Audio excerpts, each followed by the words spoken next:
জাহান্নাম বছরে 2টা নিঃশ্বাস ছাড়ে। কয়টা নিঃশ্বাস?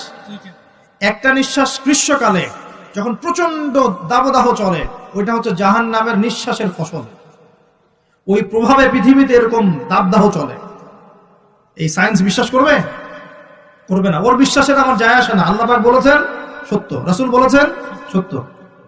আরেকটা হচ্ছে শীতকালে যখন প্রচন্ড ঠান্ডা, তখন শীতকালে জাহান্নামের এমন একটা জায়গা আছে যেটা কিন্তু শীতল জায়গা। জাহান্নামের পুরো জায়গাটাই কিন্তু আগুন নয়, এমনও জায়গা আছে যেটা কি খুব শীতল। ওই শীতল অংশ শ্বাস ছাড়লে এই যে পৃথিবীতে এই শীতের একটা প্রভাব চলে আসে, প্রচন্ড ঠান্ডার শৈত্য প্রভাব চলে আসে। এটা হয়তো অনেকে বিশ্বাস করবে না, মনে করবে যে ধর্মান্ধ কথাবার্তা। হাদিসে আছে নবী সাল্লাল্লাহু আলাইহি ওয়াসাল্লাম বলেছেন, কে সত্যবাদী? এই পুরো সভ্যতা না রাসূল সাল্লাল্লাহু আলাইহি ওয়াসাল্লাম? এই বিশ্বের সমস্ত মানুষ সত্যবাদী বেশি না আল্লাহ রাসূল বেশি সত্যবাদী? বাস, আর কোনো দরকার আছে?